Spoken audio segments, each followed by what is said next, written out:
자, 히브리서를 여러분 보시면서 예수를 만나야 합니다. 예수가 누구냐? 예수가 무엇을 했느냐? 예수가 천사보다 우월하다? 예수가 모세보다 뛰어나다? 예수가 모든 율법보다 더 위에 있다? 예수면 충분하다? 그 이야기를 쭉 해왔습니다. 지금 이제 우리는 대제사장 예수 그리스도를 만나게 되는데요. 9장에 보시면 구약 제사였던 그 불완전성을 이야기하고 예수 제사, 완전한 제사, 더 나은 제사, 예수 그리스도의 희생이 얼마나 완전한가, 퍼펙트한가, 그 이야기를 비교해서 이야기를 하게 됩니다. 특별히 1절에서 5절까지의 내용을 보시면 성막에 대한 이야기를 하고 있습니다. 첫 언약에도 섬기는 예법과 세상에 속한 성소가 있더라. 그래서 예수님을 우리가 새 언약, 그러면 구약, 제사 이 부분을 옛 언약 이렇게 이야기를 하죠. 구약, 율법 이야기를 첫 언약이라고 이야기를 하고 예수님을 두 번째 언약이라고 또 비교 이렇게 설명하기도 합니다. 그러니까 여러분 이 성막 이야기를 간단하게 이제 설명을 해놓고 있는데요. 섬기는 예법, 그렇죠. 제사를 드리는데 아무렇게나가 아니죠.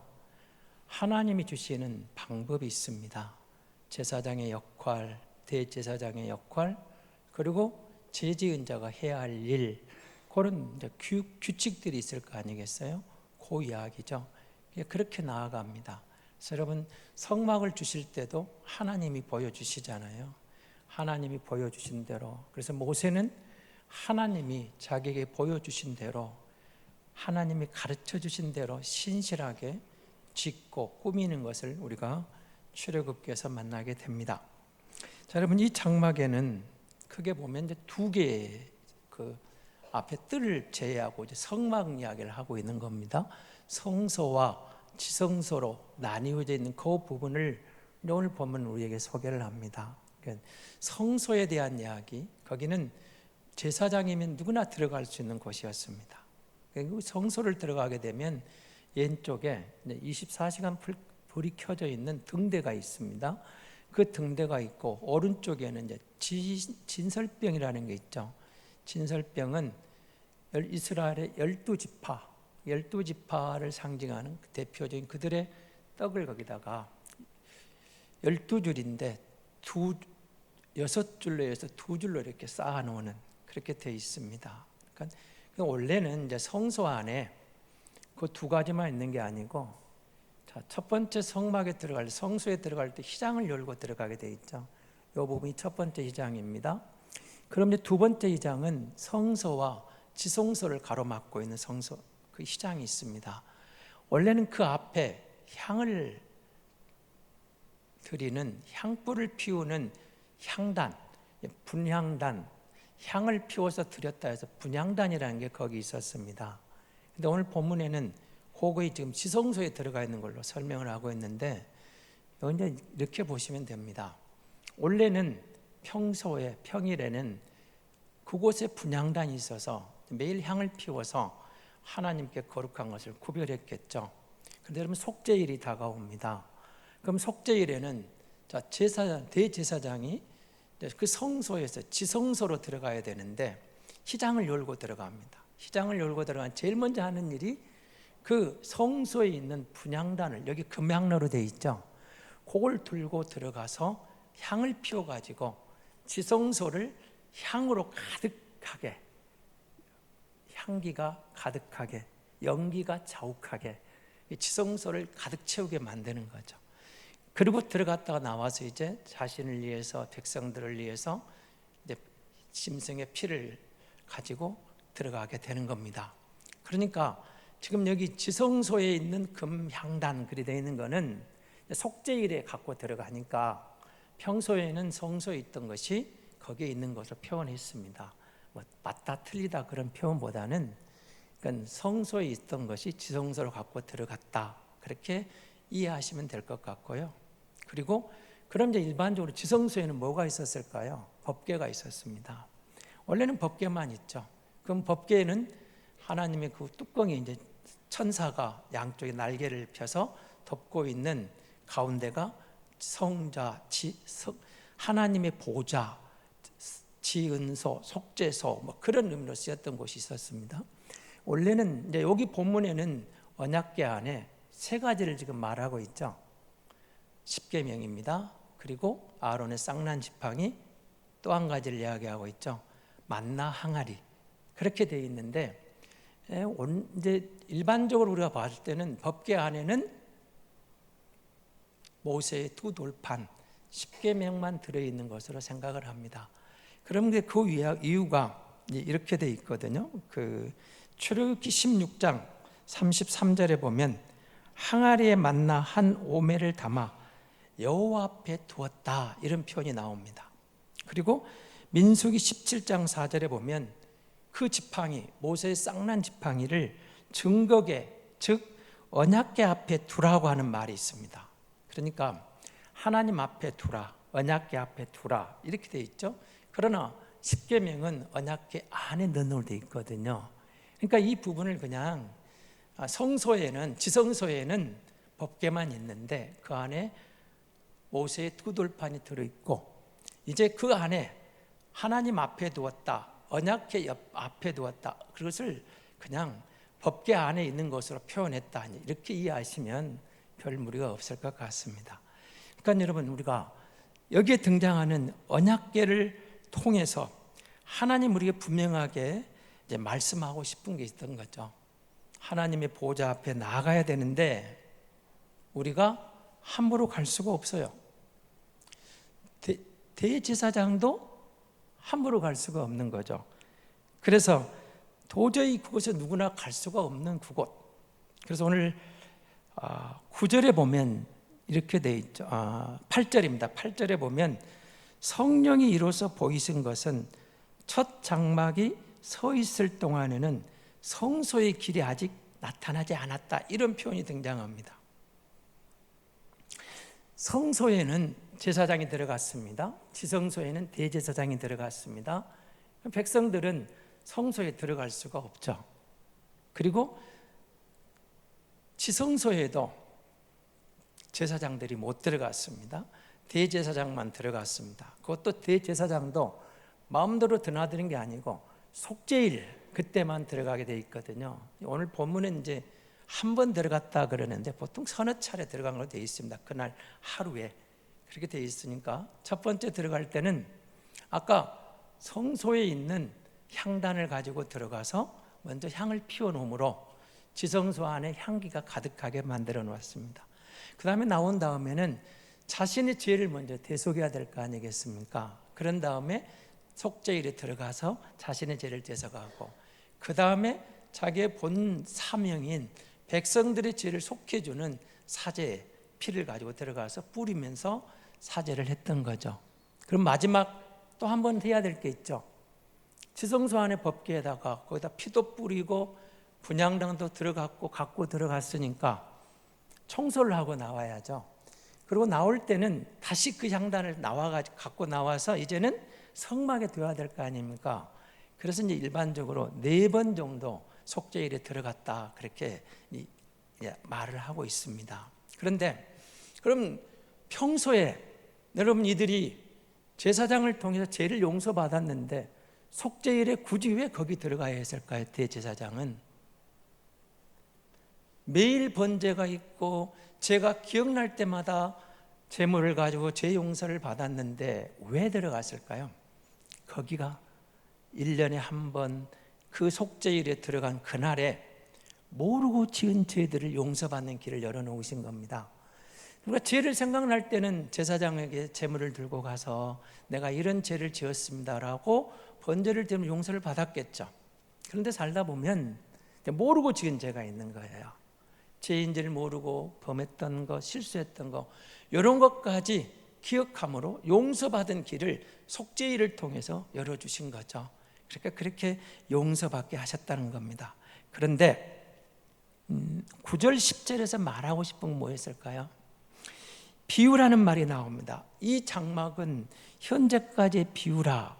그리고 10절에서는 계획할 때까지 하는 표현이 나옵니다. 이건 다른 말로 하면 이 장막이 실체가 아니라는 것입니다. 본질이 아니라는 것입니다. 그러니까 예물을 드리고 제사를 드리고 섬기는 자, 제사를 드린 그들을 향하여 뭐라고 말하죠? 양심상 온전하게 할 수 없었다라. 좀 표현이 그렇습니다만은 불완전한 제사라는 거죠. 그렇기 때문에 제사장이 바뀌어가면서 대제사장이 바뀌고 계속해서 또 다른 제물을 드려야 되고 희생양을 바쳐야만 했던 것입니다. 그런데 완전한 제사장이 오셨다는 거죠. 여러분 11절을 우리 본문은 그냥 그러나가 생략되어 있습니다만은 원래 헬라어 본문은 결국 이제 그러나가 되어 있습니다. 그러나 이 말은 이제 앞에 있는 내용을 바꿔야 될 거 아니겠어요? 그렇게 불완전한 제사로 성소로 들어가는 지성소로 향하는 길이 우리에 열리지 않았는데 그 말입니다. 않았는데 이제 어떻게 됐을까요? 예수 그리스도가 오셔서 하신 일을 우리에게 소개하는 거죠. 그가 오셔서 십자가를 집니다. 죽었습니다. 부활합니다. 승천하십니다. 하나님 보좌 우편에 앉으십니다. 그래서 성막에 갖고 있었던 지성소 안에 있었던 그런 모든 의미가 그 그림자가 실체가 와서 본질이 와서 예수 안에서 열렸다는 것을 설명하고 싶은 거죠. 예수 그리스도가 진정한 대제사장이다.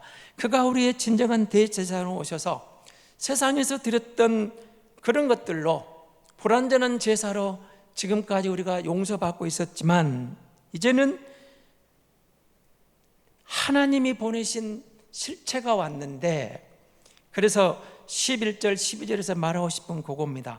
세상에 속해 있는 성막에서 염소와 황소나 이런 피로, 암송아지의 피로 부정한 자들의 그 죄를 용서받는 피를 뿌려서 거룩하게 되었거든 하물며 영원하신 성령이 끌려 하나님의 어린 양으로 와서 십자가를 지신 예수 그리스도의 그 보혈로 우리가 어찌 모든 죄의 문제가 단번에 끝장나지 않았겠느냐, 이 말을 하고 싶은 거예요.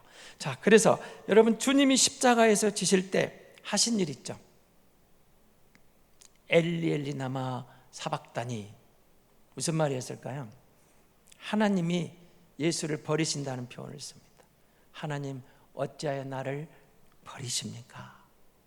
그리고 그 주님의 뜻이 있어서 그가 십자가를 지은 그런 마지막 기도를 그렇게 합니다. 아바 아버지여, 할 수 있거든 이 잔을 내게서 옮기시옵소서. 그러나 아버지의 뜻이라면 내가 감당하겠습니다. 뭘 말하고 싶으셨을까요? 십자가에 예수를 달아 죽이는 이가 대제사장들, 제사장들이 아니라는 거죠. 가룟 유다가 아니라는 거죠. 저 유대인이 아니라는 거죠. 저들은 단순한 도구일 뿐이고 하나님 아버지께서 친히 자기 아들을, 자기 자신을 십자가에 내어줌으로 하나님이 아들을 죽일 만큼 그것을 죽여서라도 우리를 사랑하시는 그리스도의 사랑을 증거하셨다는 거예요.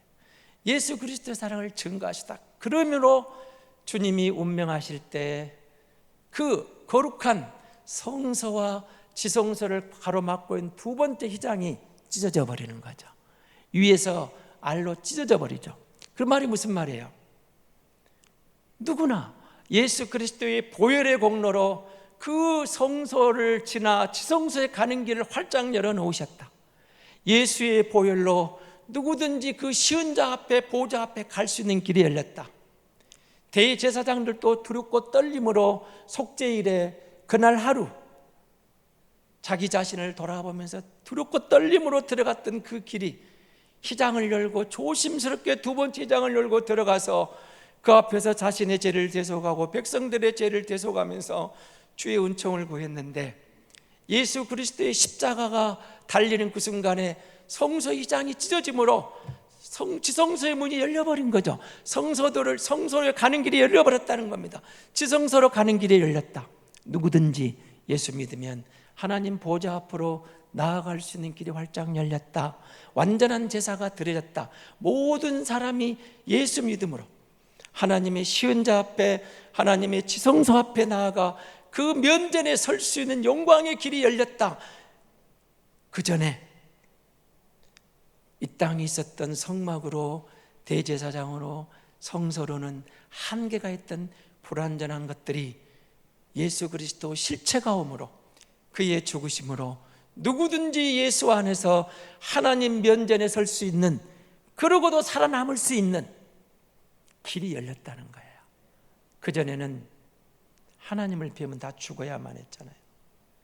그래서 대제사장도 두렵고 떨림으로 그 법궤 앞에 섰는데, 시은소 앞에 섰는데, 십자가의 그리스도의 죽음, 여러분 우리는 이 장면을 보시면서 하나님이 하셨다.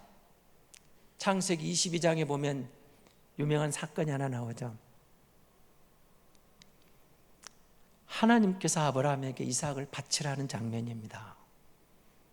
여러 이야기들을 합니다마는 하나님 마음은 어떤 마음이셨을까요?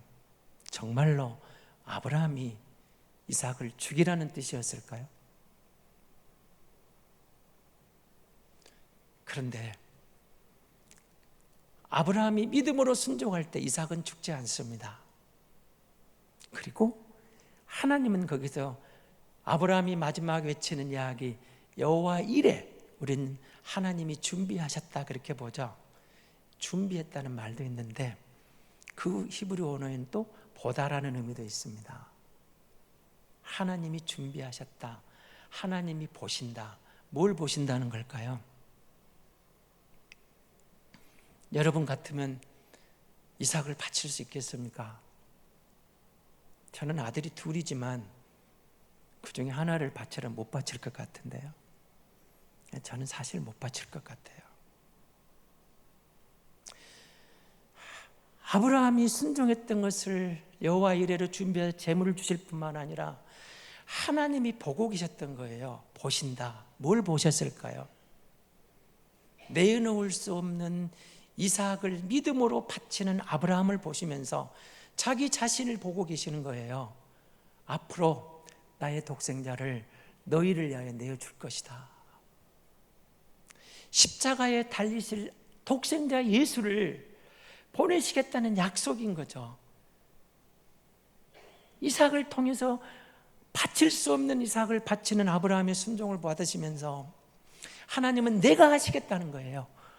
내가 내 아들을 줘서 너희가 그렇게 불완전한 것들, 여러분 보십시오. 왜 구약의 제사가 불완전하고 제사 아닌 것으로 구원받은 경우도 우리는 볼 수 있잖아요. 율법은, 성막은 모세를 통해서 줬어요. 그렇다면 모세 이전의 사람들은, 믿음의 성 아브라함은, 이삭은, 야곱은, 요셉은 어떻게 구원받았어요? 율법으로 구원받아요? 제사를 드려서 구원받아요? 물론 개인적인 제사를 드리는 것들이 나옵니다. 그러나 적어도 출애굽기 같은, 레위기 같은 그런 제도는 저들에게 없었어요. 그렇지만 그들은 우리 믿음의 조상들입니다. 아브라함은 믿음의 조상이고 이삭은, 야곱은 족장입니다. 그들이 구원 못 받았다 누가 감히 말하겠습니까? 믿음의 조상이고 구원받은 백성입니다. 성막이 주어지기 전에, 율법이 주어지기 전에도 하나님은 하나님이 택한 자기 백성들을 구원하는 길을 열어가셨던 거죠. 그리고 이제는 율법을 주심으로, 성막을 주심으로 우리에게 주님이 하시고 싶은 게 있었을 거예요. 바로 이삭을 드리는 아브라함의 마음처럼 독생자를 우리를 위하여 내어주시는 하나님의 마음을 너희가 이해하겠느냐. 나는 이삭을 보고 있다. 그래서 여러분 그 모리아 산에다가 성전을 지었다는 게 의미가 있는 겁니다. 거기에 성전을 지어놓고 하나님은 기억하신다는 거죠. 아브라함은 잊을지라도, 너희는 잊을지라도 나는 보고 있다, 나는 기억하고 있다, 나는 거기다가 내 아들을 내어줌으로 너희들을 결국은 구원해 낼 것이다. 지성소로 나오는 길을 열어주마. 내 보좌 앞에 나오는 길을 열어주마. 내 면전에 서는 길을 열어주마. 그것이 주님이 예비해 놓은, 우리 하나님이 예비해 놓으신 하나님의 어린 양의 길, 십자가의 길, 완전한 길, 모든 율법을 초월해서 성막을 뛰어넘어 그림자가 실체가 되어 본질이 나타난 예수 그리스도가 오셔서 이루신 하나님의 구원의 완성이었던 거죠. 하나님이 보고 있었다. 그래서 여러분 예수를 십자가에 달리신 내어준 이가 빌라도도 아니고 유다도 아니고 대제사장도 아니고 유대인이 아니고 저들은 도구일 뿐이고 하나님이 친히 예수를 십자가에 내주셨다고 보는 것입니다. 그가 주셨기 때문에 주님도 아버지 하나님께 기도하잖아요. 할 수 있거든. 누가 할 수 있어요? 대제사장이 할 수 있습니까? 빌라도가 할 수 있습니까? 물론 저들에도 고난이 있었겠죠. 그러나 궁극적으로 그 일을 하신 이는 하나님 아버지인 것을 예수님은 보고 계시는 거예요. 엘리 라마 사막다니, 나의 하나님 나의 하나님 어찌하여 나를 버리셨나이까. 하나님께서 그를 저 십자가에 내어주신 것입니다. 그리고 이루신 겁니다. 여호와 이레, 제물을 준비해 놓으셨지만 하나님은 그 사건을 통해서 내가 너희에게 다가가겠다. 창세기 3장 15절에 말한 그 여자의 후손으로 내 아들을 주어서 그걸 죽게 함으로 너희에게 지성소로 가는 길을 열어주마. 너희가 내게 오는 길을 열어주마. 내 면전으로 달려오는 그 길을 열어주마. 예수의 십자가면 충분하노라. 예수의 보혈이면 충분하노라. 내게로 오면 그 예수 안에서 그 십자가의 은혜로 더 이상 다른 제사가 필요 없는 완전한 대제사장, 퍼펙트한 대제사장 예수 그리스도의 보혈의 공로로 내가 너희를 용서하고 내가 너희를 받아주겠다는 겁니다. 내 면전으로 나와라. 내 보좌로 나와라. 그의 십자가로 휘장이 열렸습니다. 지성소로 가는 길이 열렸습니다. 하나님 면전에 간 길이 열렸습니다. 우리가 그 은혜를 입었습니다. 히브리서 기자는 이 말을 하고 싶은 거예요. 예수 믿어 그 놀라운 반열에 서놓고 계속 반복되는 이야기입니다. 어찌하여 다시 이전으로 돌아가느냐. 그 정도 아픔 때문에, 그 정도 시험 때문에, 그 정도 핍박 때문에 예수 그리스도의 그 완전한 은혜를 입어놓고 그 정도의 그것을 포기할 만큼 예수의 십자가의 은혜가 하나님이 단번에 주신 그 완전한 제사의 은총이 그렇게 무가치하더란 말이냐. 안타까워해치는 거죠. 그리고 오늘 이제 27절 한번 보시기 바랍니다. 9장 27절입니다.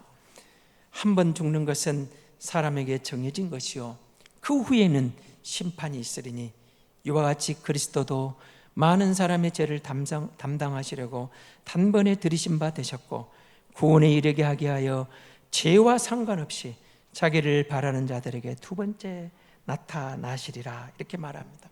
그러니까 성전을 통해서, 제사장을 통해서, 제사 제도를 통해서 하나님을 만나고 죄를 용서받는 그런 길은 한시적이었지만 이제는 그 구약시대의 모든 율법의 완결판, 종결판, 완성판 예수 그리스도가 오셔서 그 모든 것을 이루셨는데 이제는 그 구원의 뜻을 이루시고 우리에게 주신 그 은총을 입은 너희에게 다시는 돌아가지 말라 하면서 뭐라고 하시는 거죠? 한 번 죽는 것은 이 말입니다. 그렇죠. 죽기 싫어도 저와 여러분은 죽습니다. 진리입니다. 누가 뭐라 해도 우린 죽습니다. 어리석은 인간들이 자기를 안 죽는다고 많은 사람을 유혹했습니다. 그렇게 나타났어요. 지금도 있어요. 더 어리석은 사람들은 그런 인간에게 유혹당하고 미혹되어 가는 인간이 더 어리석은 거예요. 반드시 죽습니다. 죽는 것은 진리입니다. 그럼 이 이야기를 뭘 하고 싶은 거예요? 그 다음에는 심판이 있다. 마지막 절에 뭘 말하고 싶었을까요? 주님이 오셨을 때 예수 그리스도의 십자가의 완성으로 너희에게 성소로, 지성소로 나아가는 길이 활짝 열렸는데 그 반열에 들어와서 얼마나 잘했느냐. 끝까지 인내하라. 오래 참고 나가라. 어떤 순간에도 가슴이 먹먹하고 막막하고 팍팍하고 힘들고 어려워도 인내하고 그 길을 가라. 그 길이 복 있는 길이다. 그것이 구원의 길이고 너희가 잘 택했다. 하나님이 너희를 사랑하사 독생자를 주셔 열어놓은 그 길로 들어섰는데 정말 잘했다. 멋진 선택이라는 겁니다. 잘했다는 겁니다. 하나님의 은혜라는 겁니다. 그런데 주님이 구원과 죄와 상관없이 다시 오신다는 거예요. 재림이죠. 처음 오실 때는 죄 때문에 오셨어요. 우리의 죄를 속량하시기 위해서, 우리의 죄를 완전히 걷어버리시기 위해서, 우리의 모든 허물을 한 방에 끝장내기 위해서 십자가를 지심으로, 그래서 휘장을 찢어버리고 길을 열어놓으셨어요. 지성소로 오는 길을 열어놓으셨어요. 하나님 모자에 오는 면전에 서는 길을, 이 은혜를 허락해 주셨어요. 한 번 죽는 것은 사람에게 정하신 것이니 죽습니다. 무슨 말 하고 싶으셨을까요? 죽기 전에 기회가 주어졌을 때 예수 잘 믿어라, 예수 믿어라, 그 믿음 굳게 잡아라. 기회가 떠나가기 전에 기회를 놓치지 말아라. 살아있을 때 기회가 있습니다. 죽은 다음에는 기회가 없다는 거예요. 심판이 있을 뿐이라는 거예요. 그때는 심판이 있다. 주님이 다시 오십니다. 다시 오셔서 뭘 하시는 거예요? 더 이상 기회는 없는데 그가 오셔서 죄와 상관없이 오십니다. 첫 번째는 죄를 담당하러 오셨지만 두 번째는 죄와 상관없이 오십니다. 죄와 상관없이 오신다는 말은 무슨 뜻일까요? 이제는 영광의 주님이 오실 때 우리를 심판주로 오십니다. 초라하게 오시지 않습니다. 어린아이로 태어나서 자라나는 아이가 사람이 아닙니다. 당당하게 심판주로 천군 천사를 동원해서 우리에게 오시는데 그리스도 밖에 있는 자들은 심판을 받을 것입니다. 악한 마귀 권세도 심판을 받을 것입니다. 그러나 살아생전 예수 믿는 자들에게 성소로 가는 길이 활짝 열려 있다. 지성소로 가는 길이 활짝 열려 있다. 예수 그리스도의 완벽한 제사, 정말로 너희가 구원받은 하나님의 백성인 것을 불완전한 구원이 아니라는 거예요. 예수 안에 완전한 구원을 받았다는 거예요. 한 번 죽는 사람에게 정의됐다는 거예요. 죽어요. 진리예요. 예수가 다시 와요. 예수 믿고 구원받는 것도 진리예요. 살아생전에 기회가 떠나가기 전에 예수 믿어 구원받고 이탈하지 말라는 거예요. 아무리 막막해도 오래 참으라는 거예요. 아무리 힘들게도 주를 인내하고 나아가면 하나님이 돕겠다는 거예요. 내가 도와주마, 내가 지켜주마, 내가 보고 있다, 내가 그 길을 열어놨다, 내가 예수를 보냈다, 내가 나를 보냈다, 나를 던져 너희를 사랑하고 너희를 구속했다, 너희를 구원했다. 이 길이 생명의 길이다, 이게 진리다. 한 번 죽는 것은 사람에게 정해진 것처럼 내가 너희를 위해 죽은 것도 진리고 한 번이면 좋겠고 다시 오마, 그때는 심판주로 오신다고 말씀하고 계시는 겁니다. 예수 그리스도의 재림을 진심으로 소망하고 주님을 기다리는 성도의 삶은 종말론적인 삶을 살아가는 겁니다. 오해하지 마십시오. 종말론적인 삶이라 하니까 다 팽개치고 산속으로 들어갑니까? 자기들끼리 모여서 찬양하면서 휴거를 기다리고 예수를 기다리는 다 거짓말입니다.